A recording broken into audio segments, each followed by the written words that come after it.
Yes, it can. Okay. Well, welcome. Our talk is so you just heard from Tim. He's going to be in this talk too. This talk is on CI/CD for Yocto project maintainers with Kubernetes and Tekton pipelines. Uh, so, a brief introduction. I'm Trevor. I've been working at Wind River for a little over a year now. I'm primarily in user space, but lately I've started working on some infrastructure stuff as well.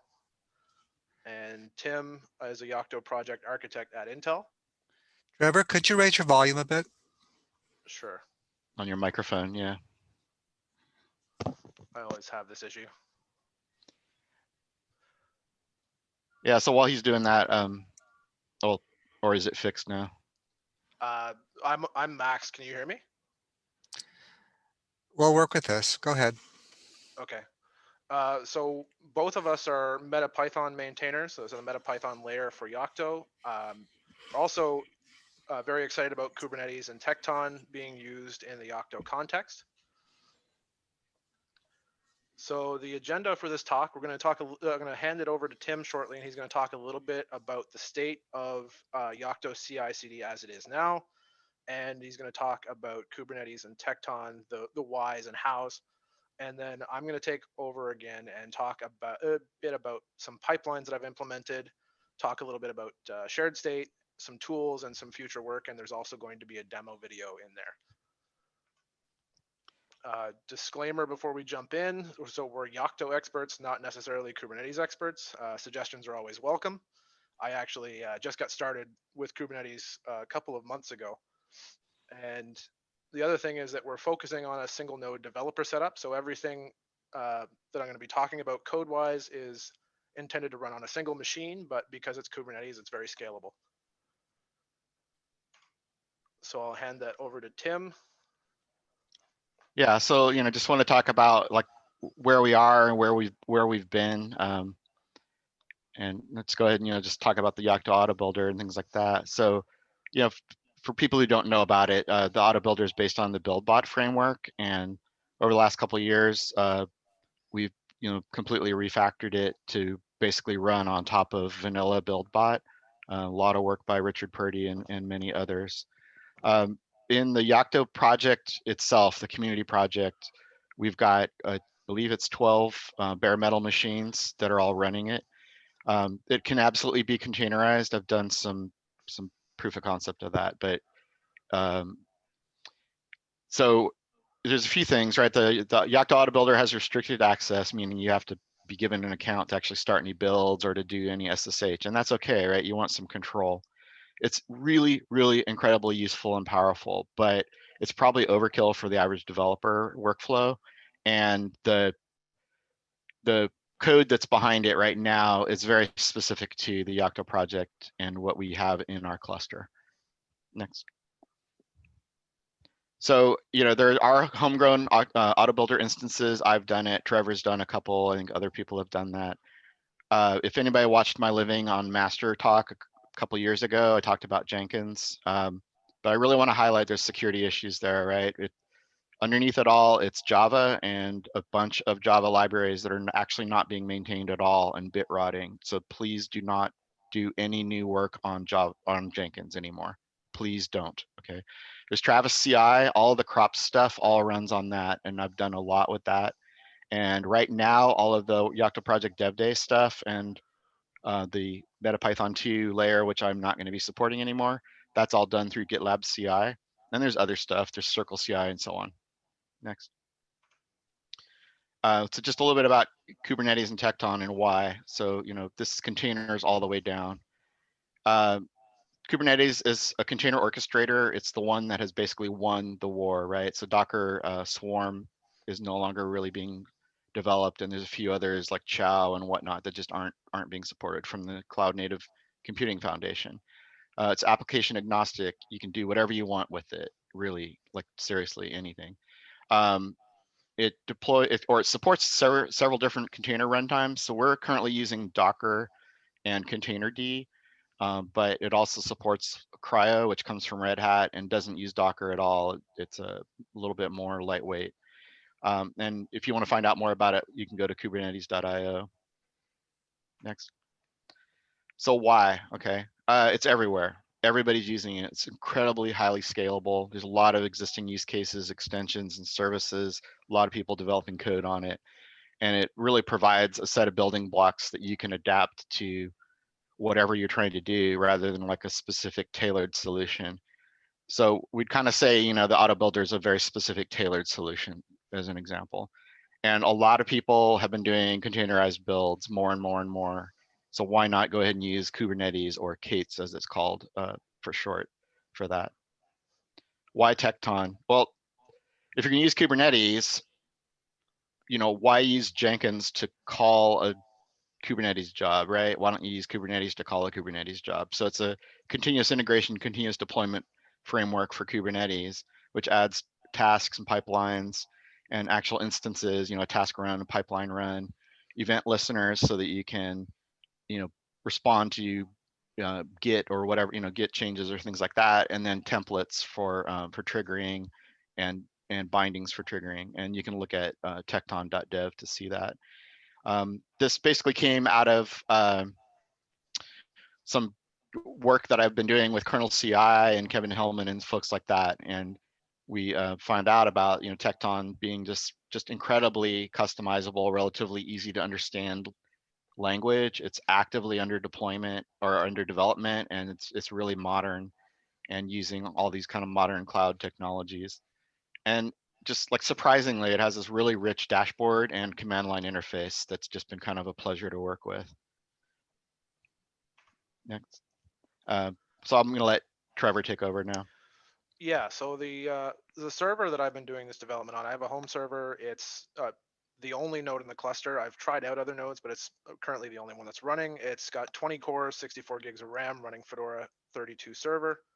Kubernetes on the server was set up with kubadmin, not minikube. The reason for that basically being, you know, minikube is a great learning tool, but kubadmin gives you a lot more control over the setup.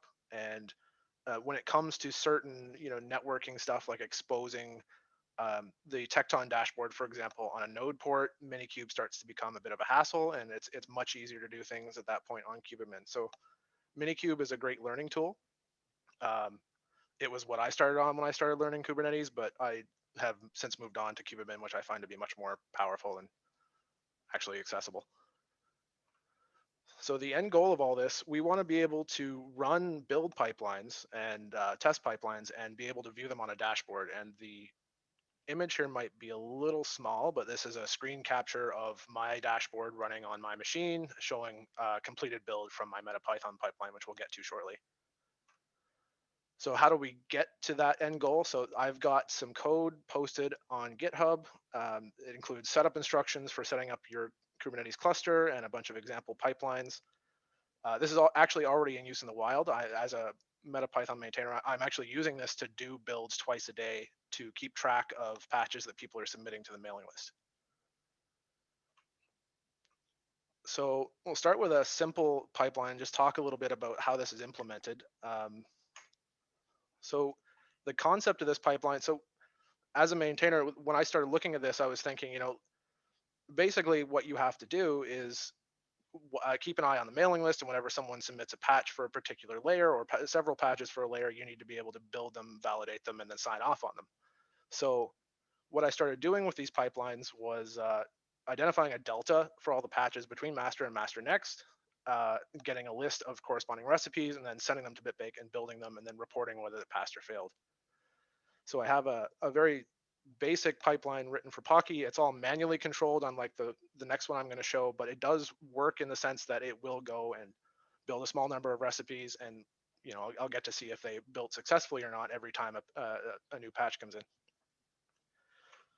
And I've got a couple of screen captures here, just as an example of what the YAML files that you use to implement these pipelines might look like.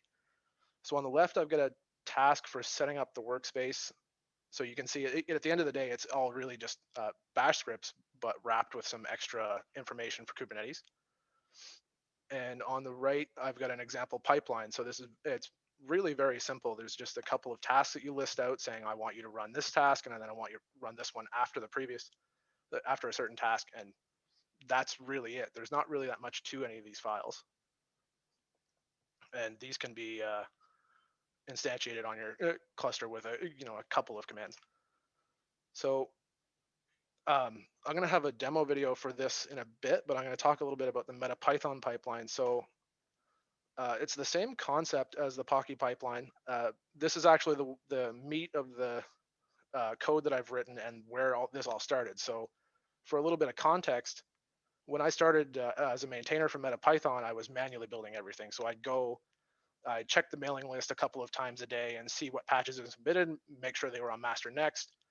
And then I'd pick out all the packages that had new patches submitted, and then I'd build them with Bitbake, make sure they worked, and then run test image to make sure everything was okay. And then I'd go back to the mailing list and sign off on them. And then that was, didn't take a lot of time, but it was very manual and prone to error.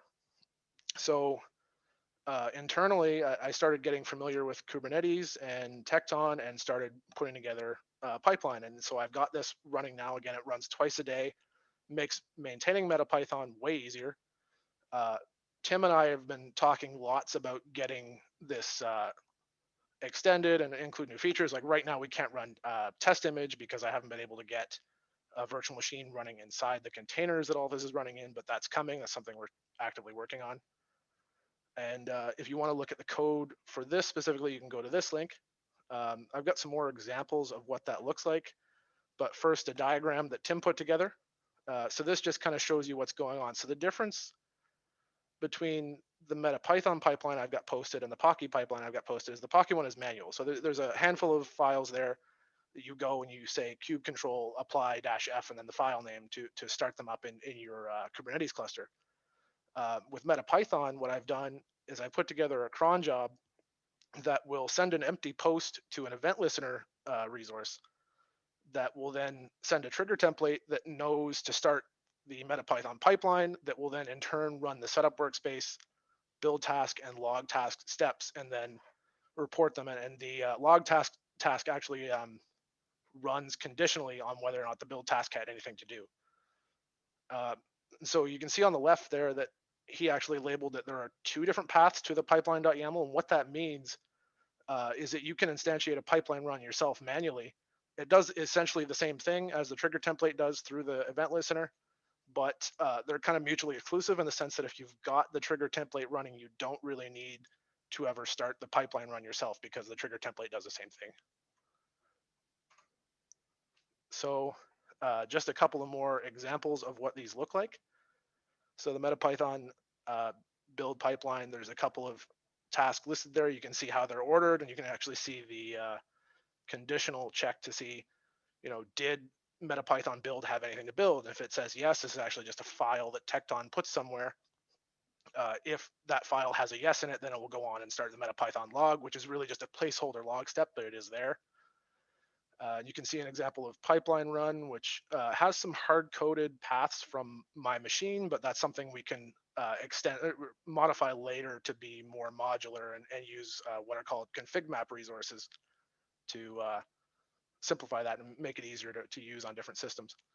But again, I guess the message here from these images is that none of these files are really that complex to get through. They're pretty short and they're very easy to modify for your own purposes. And just a couple more is showing you the trigger template again. So if you look at the difference between the trigger template and the pipeline run, so on the right here and on the left here, they're essentially the same content. It's just the trigger template is what is actually spit out by the event listener. And on the right, you can see the cron job, which is a Kubernetes native resource that twice a day will just send an empty post again to the internal address for the MetaPython event listener, and it'll start up a build.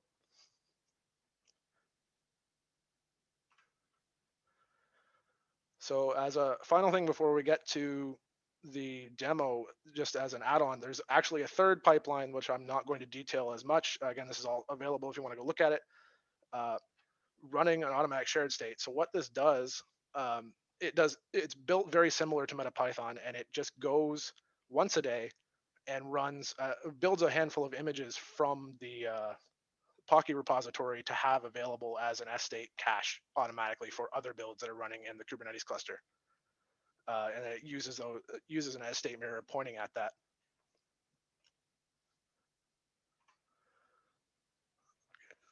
This final thing for the demo. So there's some useful tools out there for Kubernetes. A few of them I've shown off to Tim, and we've been discussing this again. There's a little bit more work to be done in this area. So K9S, I'll show that in a moment.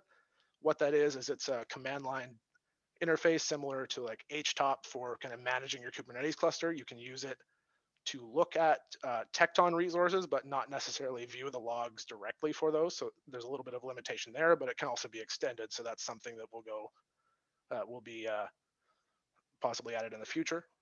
Helm is another great resource, but it has its limitations. So what it is it's essentially a package manager for Kubernetes. It allows you to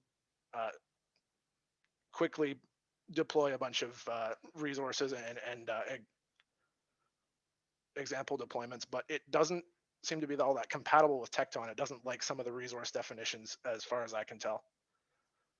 And then the third and final tool that I wanted to mention is the Tekton catalog, which is actually really cool. So what the Tekton developers have done is they've put together a bunch of templates for all sorts of stuff that you might want to run as tasks in your Kubernetes cluster, like checking out a Git repository or running a command in your AWS cloud instance or something like that. So I'm going to show a demo video here.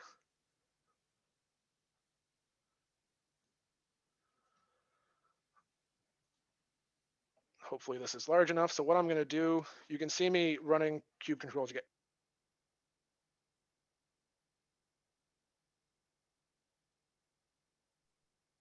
I think we just lost his mic. He was concerned about that.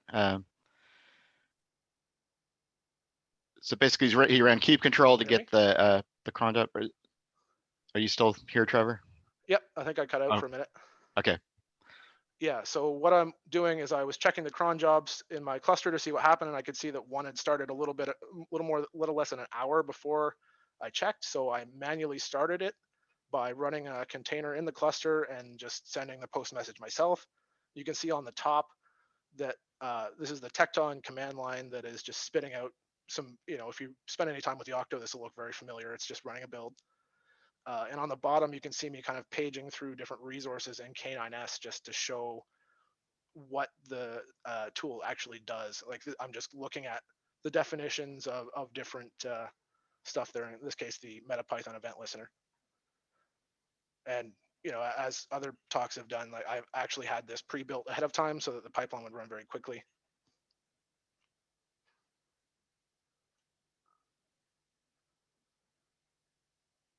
And then it's done. So hopefully that's pretty clear. I know that's a short video and I go pretty quickly there, but that's also available on the repository if you want to take a look at that. And here I am now navigating to the Tekton dashboard and just looking at the same pipeline that just ran. So you can see the equivalent output, but in the context of the dashboard itself rather than looking at the command line. They both show the same information. I'm actually more inclined to use the command line myself, but the dashboard, like Tim was saying, is very rich. There's a lot you can see there. It's very useful. You can actually, if you look in the top right, you can also run pipelines yourself from the dashboard if you want.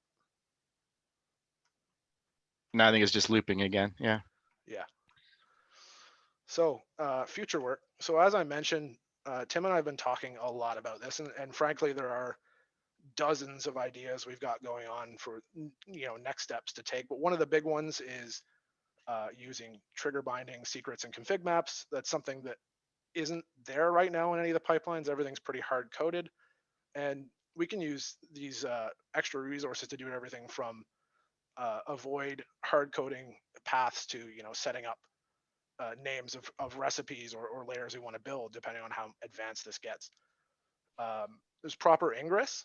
So right now, what I do with the Tekton dashboard is I expose it as a node port so that I can view it on my local network on the server, but ideally put together some, an Nginx ingress controller that will actually route traffic and handle exposing all that better.